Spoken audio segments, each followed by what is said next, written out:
Welcome to the Zen Zone. Zen Lee here at Floyd Lamb Park, one of the premier mountain bike and off-road type of trails in Las Vegas, on the northwest part of Las Vegas. It is one of my favorite places in the world, one of my favorite mountain bike parks, and I am lucky enough now to have the Patton S, which is probably, out of all the electric unicycles I've ridden at this park, is now my favorite because it's super small and agile compared to the bigger 18-inch wheels that I've ridden here, and it's super lightweight. As far as, you know, for 70 pounds, a 70-pound wheel, this thing has more power than it needs at 126 volts.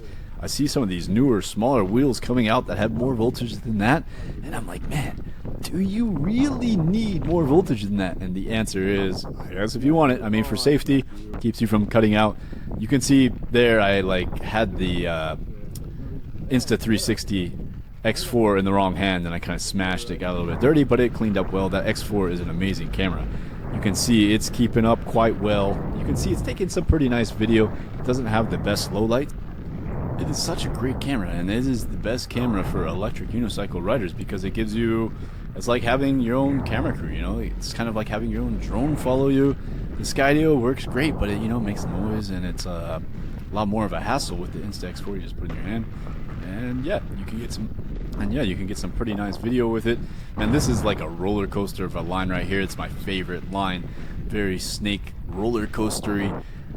Riding an electric unicycle, guys, is the funnest thing in the world. I'm really surprised that more people aren't experiencing it. I think it's because it does require a high amount of skill, but it's something, that skill is something you can develop over time, and it's cool to see your riding ability develop. You see all these different riders start out, you know, kind of like zombie-like, and then you start getting more into it. You get your own flow, your own style. Everybody kind of develops their own unique style based off their body weight, and to develop your own unique style, you just need to put in the time.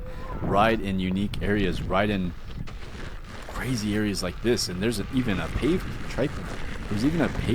roller coaster type of trail called Wetlands, and then it connects to another trail, the River Mountain Loop Trail, which is also really windy, and that's about 50 miles of amazing trail you have. With the Sherman L, and I can do it all without even charging. With the Patton S, I would definitely need charging. With the 50S cells, I believe you can do 20 amps of fast charging into this wheel, so it would charge up in no time. Here, covered my wheel, absolutely zero damage, and yeah, fixed my line, corrected my line, so I didn't make that mistake again. It was a little bit worrisome watching the wheel fall off, but man, this is a leaper kit, a veteran. These things are made for this. They are built for outdoor adventures. I encourage you guys, this is the new year, I encourage you to go out on some adventures. If you have to go by yourself, then go by yourself.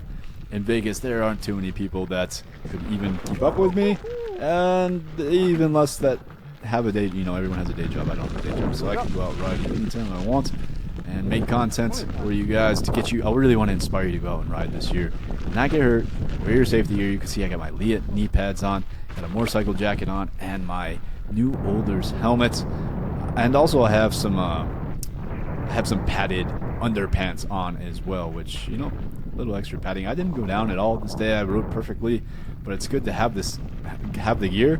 And I also kind of have my Tef1 jersey on backwards. I didn't realize it at the time, which looks cool because you can see my name, Lee, there on the front. It looks pretty cool. I like the Tef1 jersey. They did a really good job on those. I'm curious to see what the next race they host will be. It's going to be really, really hard to one-up their last race because that circuit at K1 was one of the best circuits I've ever been on. It's one of my top 3 circuits. I think Fortuna and the K1 circuit, Fortuna in Spain, and then even the one in France, I really enjoyed. It was a smaller circuit, but I really enjoyed it. A lot of fun. The location was amazing. There was a lake and all kinds of fun activities in the area. Here I'm hitting the pump track on the Patton S.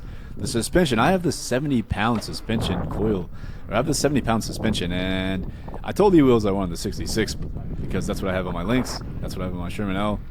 It's perfect. That's what I wanted on the Patton S, but I got the 70-pound. I don't know why. A little mix up, but I'm kind of glad. I think E-Wheels wanted me to try out the heavier spring for like jumps to see if it bottoms out, or even maybe for racing. Maybe this could be some sort of off-road racing wheel for have that extra tight suspension. Could be good for cornering.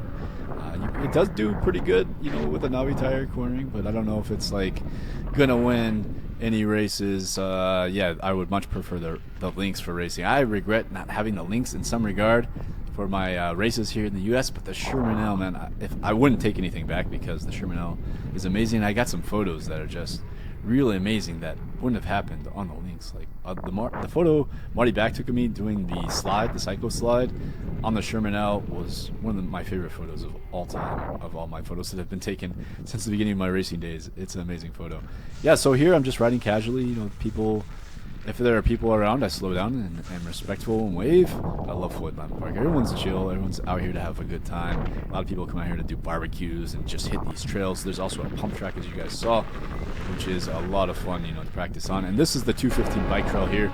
This connects a lot of Vegas. Like, you could almost encircle Vegas with this trail. I thought when I came back that it would be finished, like you could circle around Vegas in its entirety on this trail, but not yet. Maybe one day. You can see the Patton S, good for seated riding. I'm 5'9", so it is a bit of a... It's not as easy to sit on as the Lynx. I don't even have a seat. Man, it is such a comfortable wheel. Even with that 70-pound suspension, makes it even more cush, although a bit stiff. It's not pogo-y at all. It has like a stiff, firm suspension feel. I'm really loving it. This is an abandoned golf course here in Vegas. Man, if I was a billionaire, I would buy these abandoned golf courses and turn them into a PV park.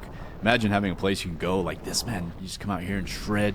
It's pretty safe because all this sand is pretty soft, so if you crash, you're just going to go flying through some sand, and it's the perfect place, man. Golf courses, think about it, because it's all windy, and you can build jumps, and you can build circuits, and man, there's so much you can do with abandoned golf course. Guys, let's make me a billionaire, and I'll build some circuits with roller coaster rides. I mean, this is basically free access right now. It'd be cool if it was built up and whatnot, but hey, just like go through the fence there, and if you're good enough on an electric unicycle, you could pretty much get around Vegas, no problem. Vegas is one of those cities that's really friendly to new technology, especially micromobility and electric e-bikes. There seems to be, I've seen them, a bit of an epidemic with rich, young, strong kids. I've seen them around. They're doing wheelies, and they do seem a bit reckless, and I even saw some videos of them running red lights and getting hit by cars and stuff like that. You know, they just aren't aware of all the traffic laws. In general, man, I'm enjoying riding off-roading more than I am on the street. Unless it's like a closed circuit that's windy and has some elevation, then yeah, I much prefer this. It's so much fun, and like I'm not harming anybody, not kicking up a lot of dirt. You can see the Patton S does not kick up a lot of dirt like one wheels or other types of electric devices. It is pretty, like, not damaging the trails at all. It's very lightweight, and man, it's powerful. I hope you guys enjoyed this video as much as I enjoyed making it and showing you how much fun it is to ride electric unicycles. More than anything, I hope I encourage you to get out there and ride. I know maybe some of you can't because of the riding weather. I hope you guys enjoyed this video. If you did, if you like the riding footage, leave a like, leave a comment, come out and visit me in Vegas, and until next time, stay in the Zen Zone.